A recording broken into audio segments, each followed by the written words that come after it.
This series of videos focuses on the 1990s. So the overview, this is just a general overview.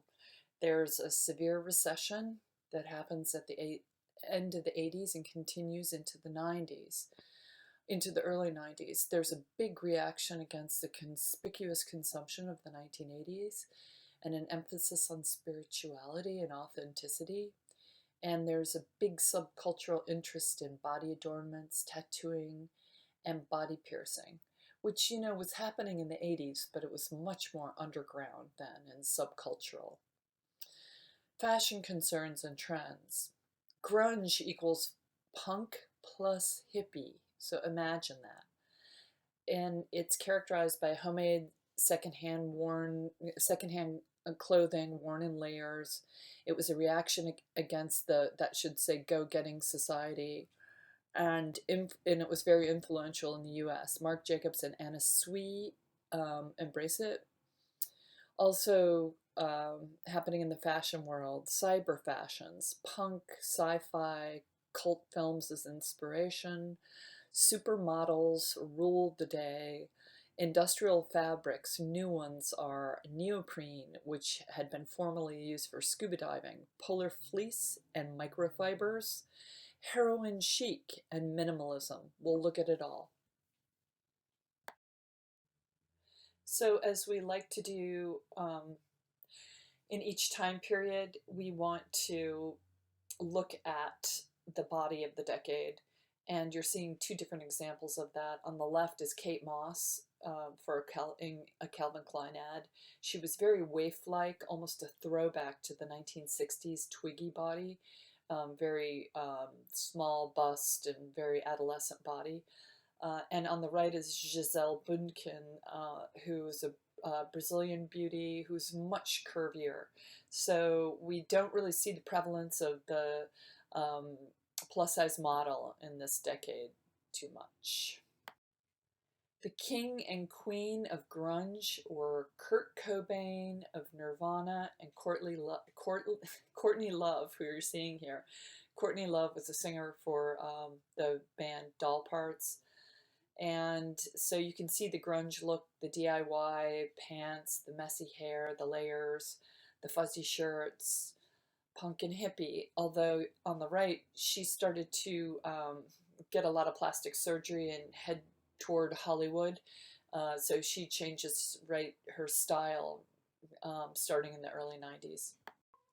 So grunge is really a street fashion that comes up through the street and through musical groups. But Marc Jacobs, who was designing for Perry Ellis, has a show in spring 1999 and brings it to the fashion world. And here you can see it really eclectic, meaning a mishmash of a lot of different things: stripes, floral, checks, diamond patterns, all combined in one look. And then on the right, this is very characteristically grunge, right? To wear Doc Martens with plaid, with a t-shirt. This is two more examples of grunge. So often you would see women wearing these very really feminine, delicate, vintage dresses with army boot, combat boot Doc Martens. Very grunge. So for your viewing pleasure, I've included this shot from an exhibition I worked on when I worked at the Met called Model as Muse.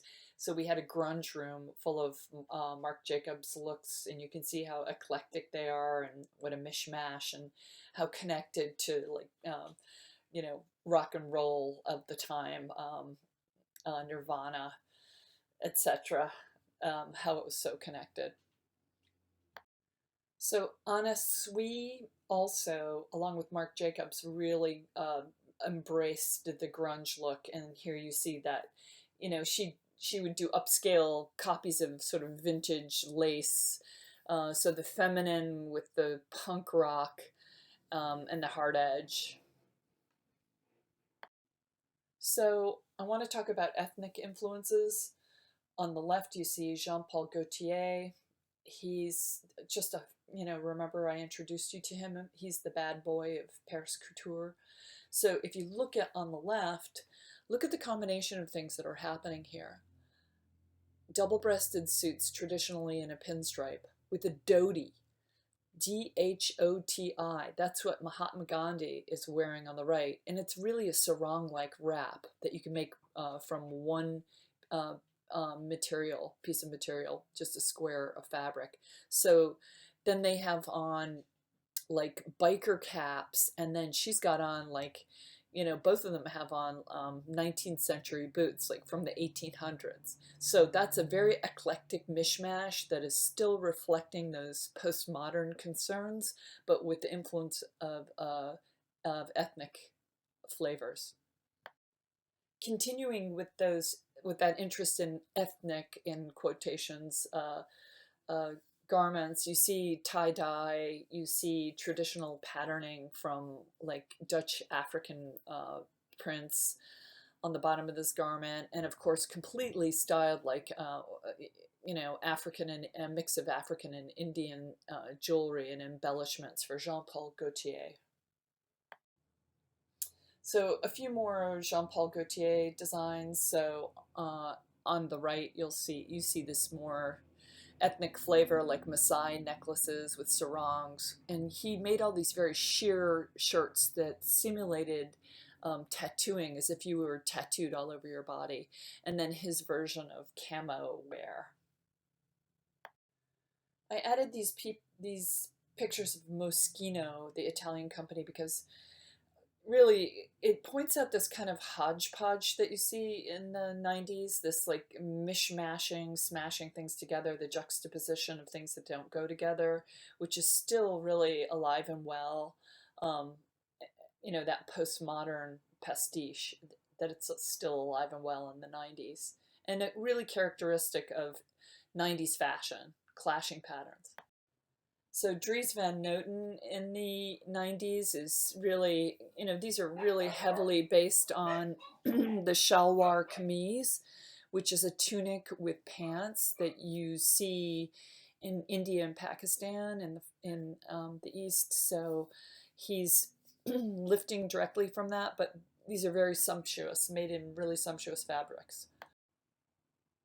So here are two Dolce & Gabbana looks from spring summer 1994, and what you can see is, what did they do?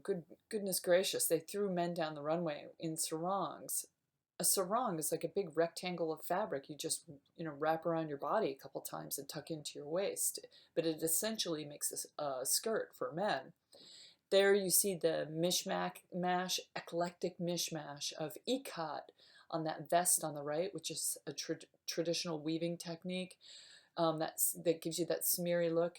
Ikat with check, with stripe, right? And a combination of a sweater with a t-shirt and a sarong. It's very 90s. And in case you haven't noticed recently, we're in a very 1990s moment in 2020 right now. So look at what Gucci is doing in 1999. They are going full out hippie, complete with torn jeans, DIY added feathers, fringe, and this look will be really copied by all the people who go to the music festival Coachella. But the difference between Coachella and the 1960s Woodstock and all the hippie movement is that this is very upscale. So raves are the rage in the 90s, and designers are influenced by this, including Jeremy Scott on the left, who's known for making really outrageous fashion. So he's pushing it all the way, and you see this glimpse of the 70s moment there too, with the giant bell-bottom pants, but the multicolored hair and the midriff, yeah, rave looks. PETA gets going in the 1980s, as you know from our last lecture, but it really heats up in the 90s, and you see these supermodels coming out against fur and these really terribly violent posters that come out. I remember working in a restaurant. I was a waitress, and somebody came in a fur coat, and then they couldn't find their coat, and somebody had taken it and tried to flush it down the toilet. Hmm. People were passionate about it. Here's another one of those anti-fur ads.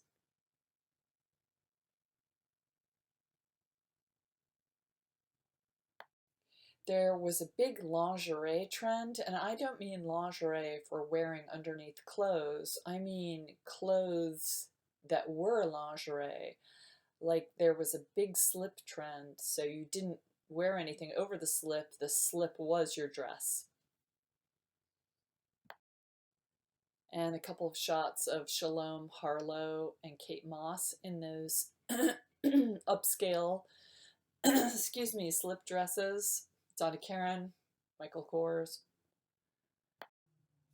Alongside that whole eclectic postmodern mishmash, you're going to see a lot of what is called minimalism in fashion in the 90s.